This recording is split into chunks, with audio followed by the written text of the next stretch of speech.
is in a desperate fight to make the Olympic team. For the men, the defending men's champion, Scott Johnson, is injured and not in the competition. The current leader, Dan Hayden, former Arizona State star. In second place, spectacular Charles Blake. He finished second in last year's Nationals. Will also follow the dramatic comeback of '84 Olympian Tim Daggett.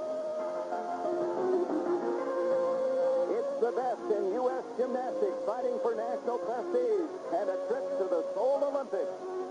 All today on NBC Sports World. Best gymnasts in the United States, men and women, with a distant eye towards Seoul, Korea, and the Olympics, and an immediate focus upon a national championship. That'll be decided in the all-around today, both men and women. 10 weeks away from Seoul and just 4 weeks away from the U.S. Olympic trials, and 40% of the scores here will determine the Olympic team. I'm Dick Enberg, and joining me, two individuals with a glitter of gold from '84, both with 10s, Mary Lou Retton and Bart Conner. And Bart, talk first about Scott Johnson, your teammate in '84. He won the title last year in the all-around, but is injured this year. Yes, Scott broke his hand. He had a couple of screws put in his hand 5 weeks ago, and I think he'll be all right in time for the trial. Dan Hayden, however, looks very strong here. He's beefed up his level of difficulty, and I think he'll be able to hold on to the lead. But the story that's been most interesting to follow was that of Tim Daggett. Remember when we were in Holland and Tim broke his leg very badly? I mean, we both agreed that there's almost no way he could be ready in time for the '88 team.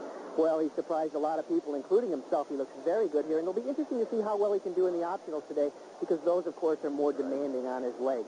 Interesting kid to watch out for is Lance Ringnold. He's 18 years old from New Mexico, and he might just sneak a spot on that '88 team as well. That's an interesting contrast. Ringnold only 18, and that is young for a male gymnast, and then the veteran Tim Daggett. He personifies courage as he tries to recover from the shattering of his leg and make the '88 Olympic team. Mary Lou Retton, last year we were singing the praises of Christy Phillips, age 15. She's going to be the new Mary Lou Retton, and then her star has fallen. Christy's going through a very difficult period right now. She changed principles. Now she's back with Bella Carolli. She's dealing with a totally different body. Christy has a lot of hard work ahead of her. On the other hand, we have two co-leaders right now. Phoebe Mills, the expected one, and a surprise leader, Hope Spivey. Hope just kind of snuck up in there, and I think she's here to win this competition. And a newcomer to the scene, I think a name everyone should remember, is Brandy Johnson. Brandy is one of the most powerful gymnasts that I've seen in a very long time. All the top gymnasts in the nation, men and women, are here in Houston, Texas. The women will start first, vying for the title, best in the USA. And after the compulsories, here are the leaders. Hope Spivey and Phoebe Mills tied for first. Garrison Steve's third. Yamashiro is fourth. Tie for fifth between Gunn Thorpe and Brandy Johnson. Christy Phillips, the defending champion, is 10th. 40% of today's activities will count toward the total score and the national championship. Kelly Garrison Steeves at 21 is the oldest gymnast of all the top competitors. 3 years the eldest, in fact, and the only married competitor. She'll be a senior this fall at the University of Oklahoma. She's on the vault first, third place after the compulsory. Kelly performs a nice, clean, round-off back handspring rail salto. It's a relatively easy vault for Kelly. She's been having some difficulty the past couple of weeks with the vault, and I think she's just relieved that it's over with. You can see her approach is good. She hits the board fine. Nice hand placement, straight body through the air. Takes a little hop on the ending. It's just not up to the par difficulty for this competition. So the veteran, a careful but a clean vault. He is the defending collegiate champion. Each of the last 2 years he's won the NCAA, and a 9.50, not great, but glad to be finished with her weakest event. And here's the weakest event for the co-leader, Hope Spivey. Nice high belt there.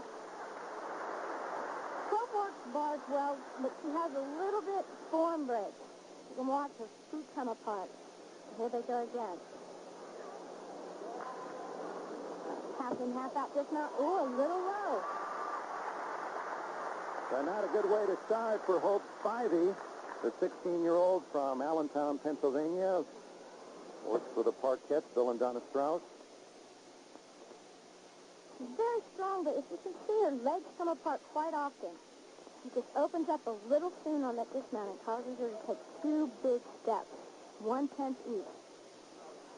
9.40 for this Funky Spivey. That'll knock her out of first place, but her stronger events are yet to come. And for the veteran Garrison Steeves, he has dropped to fourth place with that total of 53.92. 17-year-old Rhonda Thane on the vault, 9.75 on her first vault. Remember, she scored a 10 in last year's Nationals in this event. She's currently tied for seventh place after the compulsory.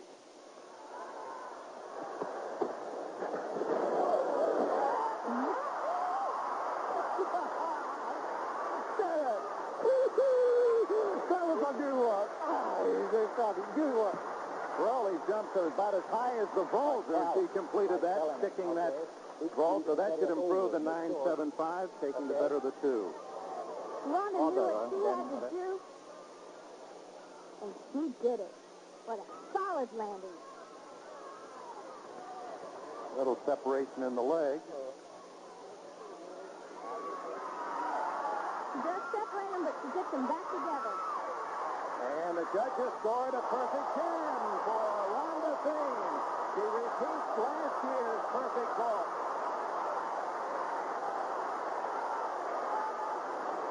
So Rhonda Thane tied for seventh place after the compulsories. What a marvelous way for her to begin the optional competition, firing a perfect 10 on that second ball.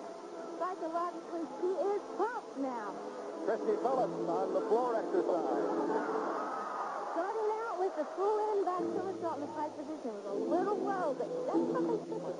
She's all coordinated. Those slow landings, she can just bring them around and make them look good.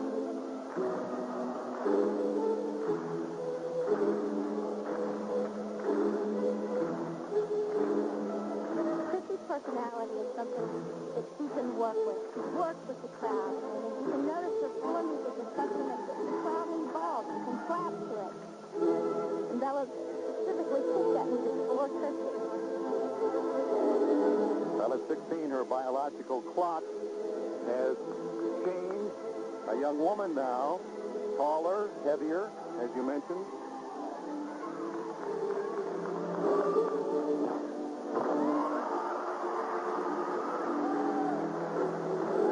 Nice second pass. That's a new pass for Chrissy.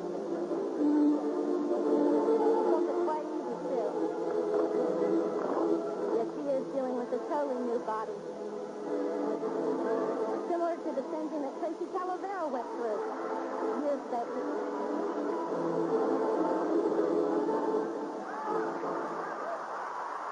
The defending national champion, Christy Phillips, from Baton Rouge, Louisiana. Back with Caroli. Why? I really needed to change my motivation. I was kind of depressed, going in and doing the same thing every day, for 4 years is a long time. And so I felt that, I needed to change out there. And one thing out there, we weren't getting hardly not half as many hours as we were at Crowley's. And so I felt that, I was kind of slacking off, and I wasn't, I said there's no way I could get what I wanted to get on 26 hours a week. So I really needed to go back to Bella's and start working harder and about 40 hours a week. So it was a lot different. 9.45, a disappointing score. When you're in 10th place, that's just a holding score, not one that will move her up in the standings. Oh, what a huge difference a year makes. And we'll be back with more of the McDonald's U.S. Gymnastics Championship.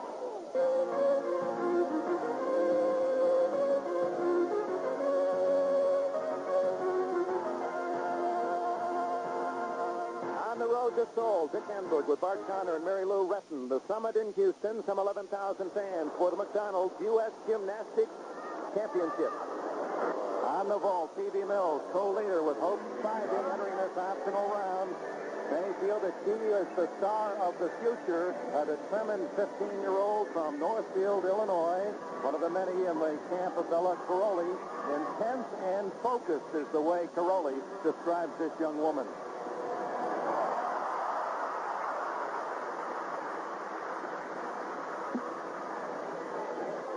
And here's the second vault.